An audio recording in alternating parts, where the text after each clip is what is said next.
Welcome, welcome.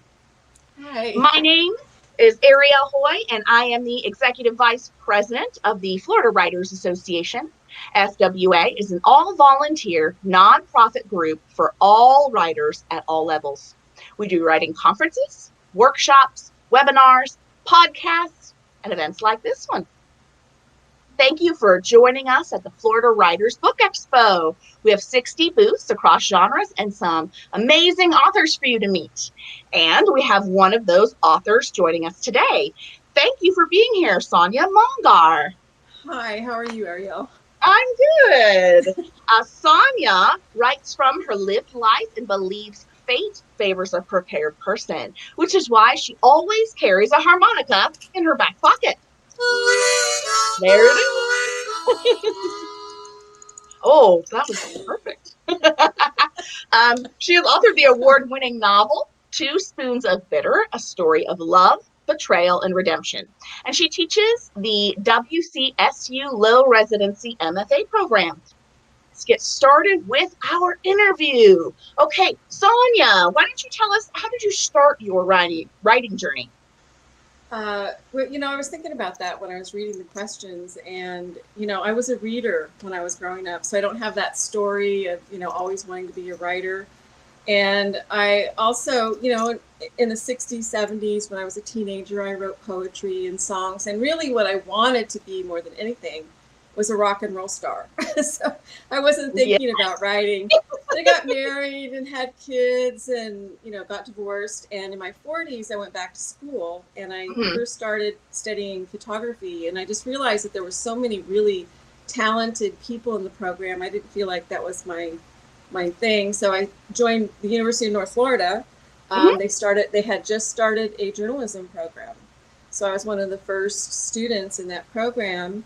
And I started publishing right away, started writing for the local magazines and newspapers. And I love journalism. I love truth. That's my thing, is truth. And so I felt like I was in the right place. And at the same time, it didn't pay the bills. So I had to get another job. Yeah. Well, unfortunately. Yeah. And and this kind of goes to, how I got started with this story. I took a job managing services for people living with AIDS and disseminating services at a rehab, at a drug rehab. And so what happened, the process, I was so naive at that age. Even in my 40s, I was naive. I wasn't prepared for the racism and the corruption in the whole system. And it was, it's the South. It was very conservative. There was Florida had its head in the sand about AIDS, just like it does now about COVID. And it was just something that I was in shock by. And I actually got burned out because I was trying to, make a difference, really make a difference for them.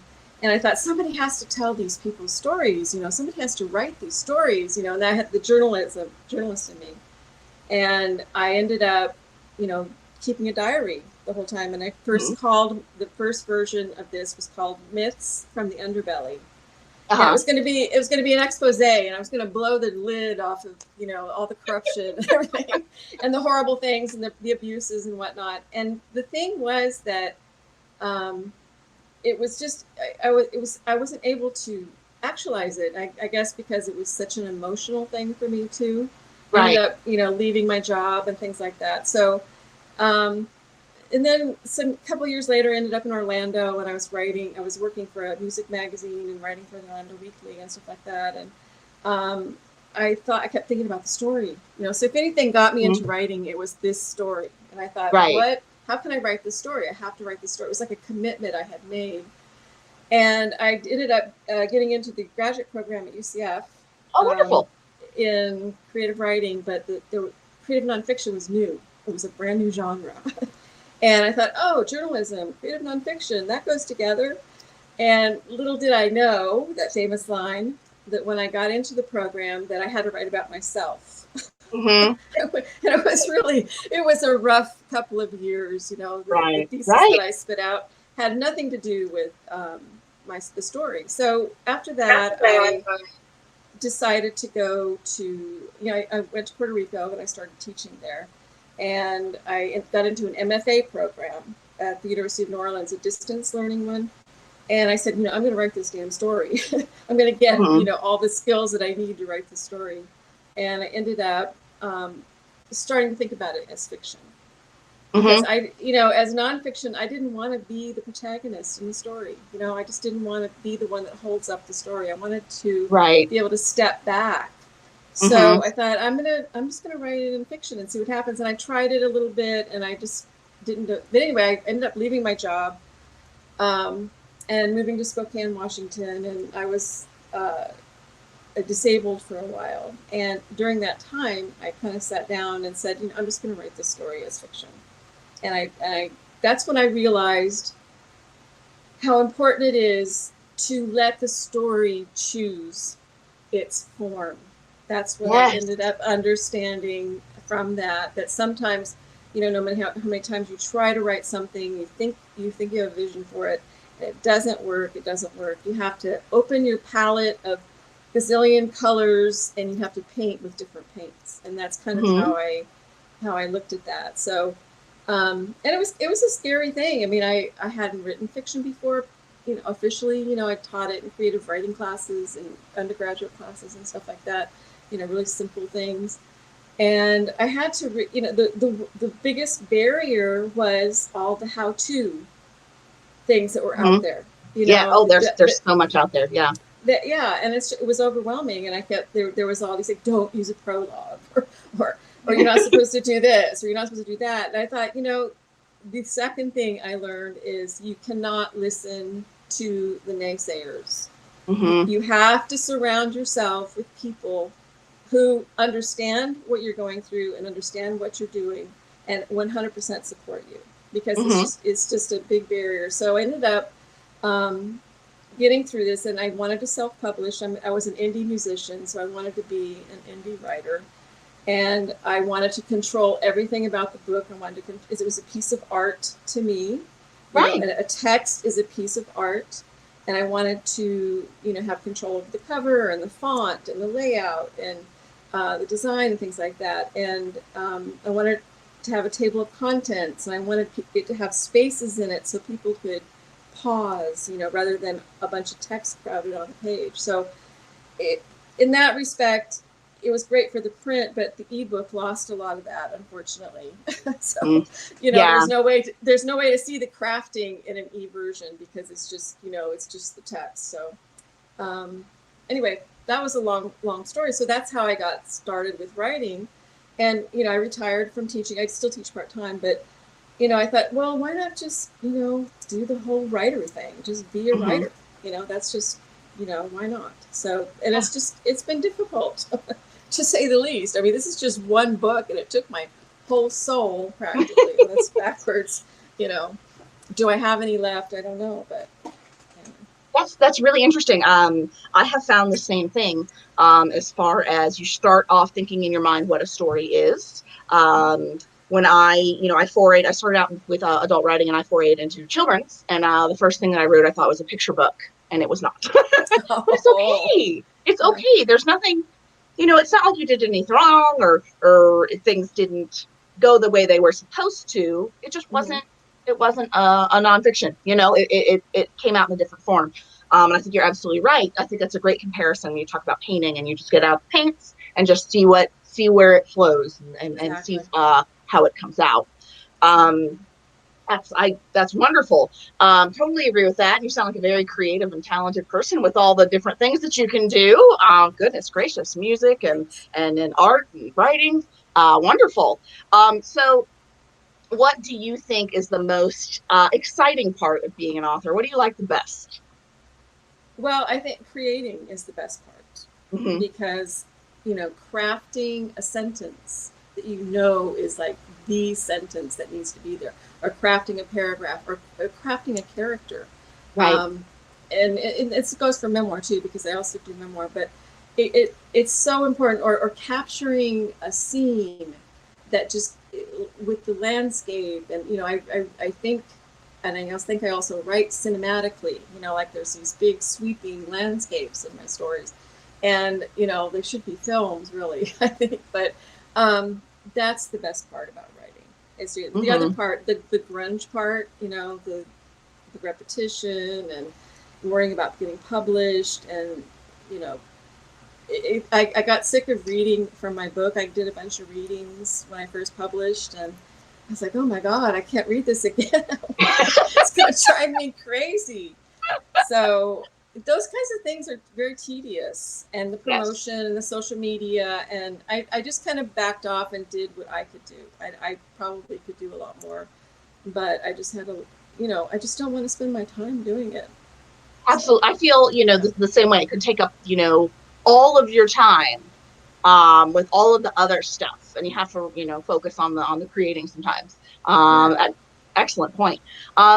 Are there any, and I'm curious, are there any childhood stories that you have that prove that you were going to be an author? Anything that your mom would tell us about? Or well, I remember in the 5th grade, I was writing, and my mom was a reader also, and she was a closet writer, but she never actualized it for herself. But I was writing things in 5th grade for something, and she sat down with me and she said, I don't know what we were writing about exactly, but I'm talking about the story precisely. But she started asking me, well, like, let's say it was about a monkey, like, so what does the monkey look like, and what does he sound like, and what does he do, and things like that. And so she was pushing me at that young age to, it was just a really poignant, important moment, like a kind of a grounding moment, like, oh, I really like this. I really dig this a lot. Yeah. Well, she taught you character development. Wow. Right. Right. She should be a writing instructor. Yes, she should. She really should. So you've talked about, so I'm curious because, you've talked about some of the other things that you do as far as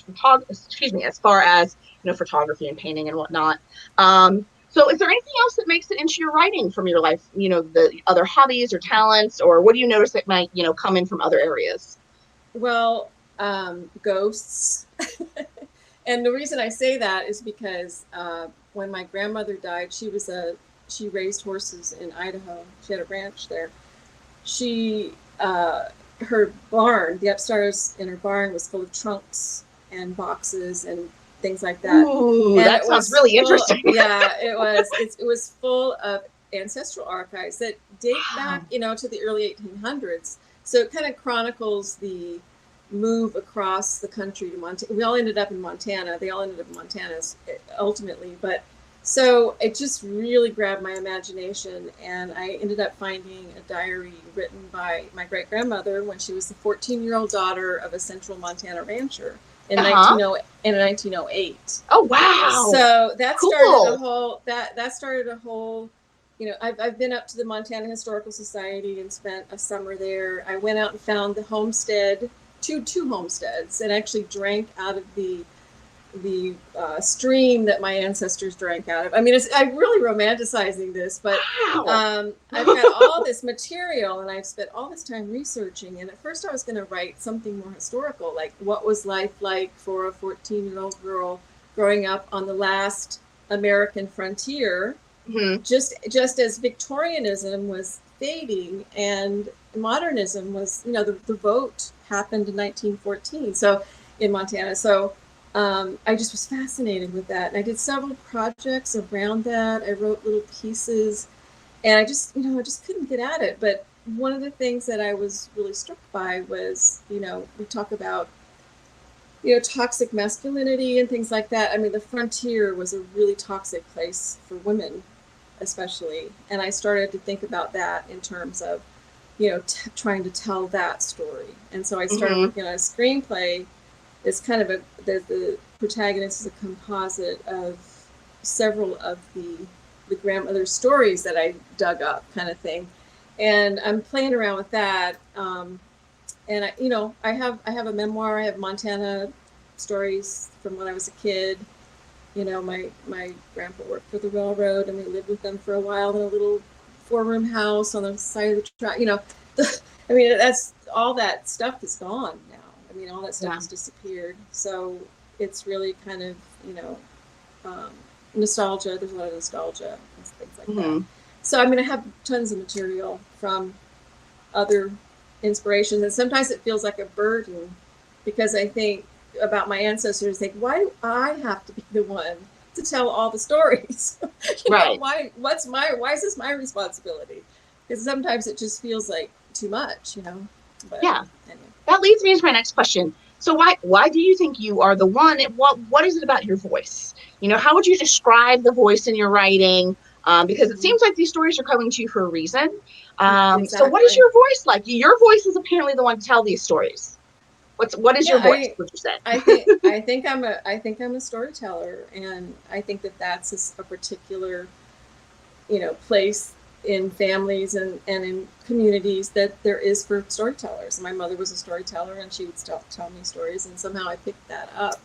And I want to tell these stories. I want to make them come alive. I want the time and the place for people to understand things from that. And so a voice, as a voice, I would say I'm more of a journalist still. I tend to Mm-hmm. be a journalist. I'm kind of a cinematographer too. And I'm really tuned into the dramas, family secrets, intergenerational trauma, all of those kinds of things are all informing, like I need to tell, I need to be that one to tell. Somebody has to tell. That's how I Right. feel it. Somebody has to do this. And like I said, it can feel really draining sometimes because I think I want this story. I want to show what it was like to be in this place, and Mm-hmm. it's just a passion that somehow came to me. I don't know. Yes. That's wonderful. There's a reason. And Right, so, right. yes, on the same line, what do you think people will enjoy about, Two Spoons of Bitter? What do you think? You were talking about your voice and your style. What's in there that you think people will really like? Well, it's not a coming of age story per se because the protagonist is 21 years old, but she's facing moral and ethical dilemmas. It's more of a new adult, I guess I would Mm-hmm. say.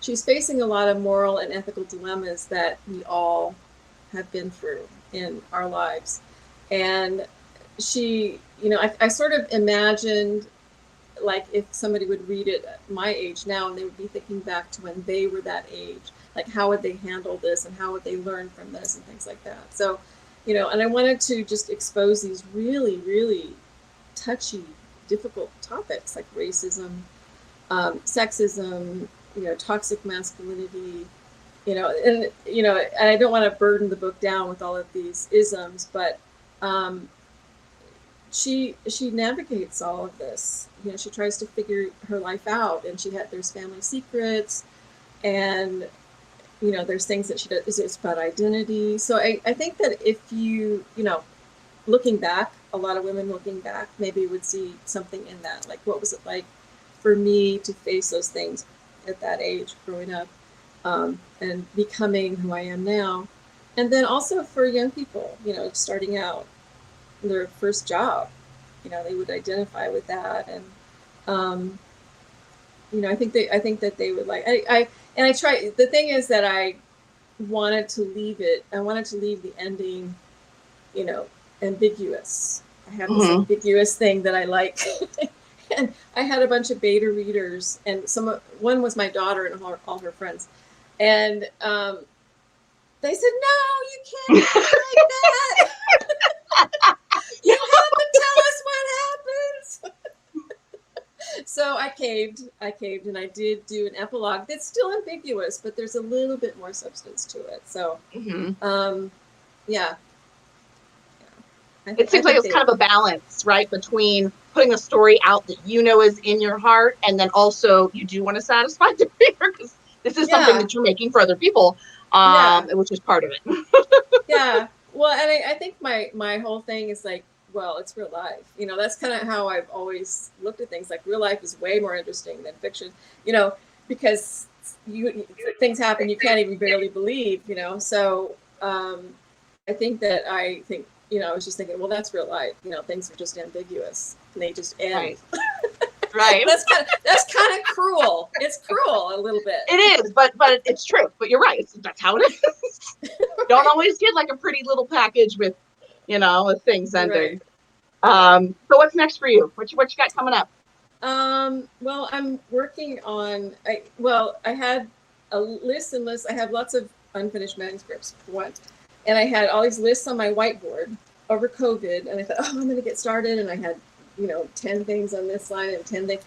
And I was really, getting into it. And I just felt so overwhelmed because I thought, I want to think about this. I want to focus. I don't want to just finish everything I've ever written. I want to be, intentional about it, more intentional. So I wiped my board clean, and I was I went through a kind of a panicky time with that. That's good. Yeah. And I said, okay, I'm just going to sit here and obsess and be upset and ride my bike and water my plants. And I'm just going to sit here and see what happens. So, it's still blank, but I'm starting to feel like, oh, I really think I want to work on this next kind of thing. And it becomes more manageable when you're just focusing on the one that, it seems to be coming to you. Exactly. I have the whiteboard problem as well. I have not wiped mine. I probably should. It's almost like you get ambitious. Yeah. And then you want to do all these things. It seems like all these doors open up to you, but you want to be able to focus enough to make something that is good and beautiful and something that's true, rather than checking it off a list. Yeah. And the thing that resonates the most with your heart and soul at that moment, like it's time to write this, this is the story I need to work on. Yeah. Exactly. Well, thank you so much for being here. I'm going to get off and immediately go get a copy of 2 Spoons of Bitter. That just sounds fabulous. And I'm looking forward to, reading your voice. Because I feel like you get to kind of know a person when you read. I notice that in editing. I feel like I get a piece of the person. So I'm like, you're so nice and talented. I want to have more of you. Thank you. So thank you. To everyone watching, be sure to stop by Sonja's booth and check out what she has there. We're going to have more live interviews right here, so you can check back later. If you're interested in learning more about the Florida Writers Association, you can visit floridawriters.org. And that is all for us. Thank you so much. And everyone, have a great day. Have a great day.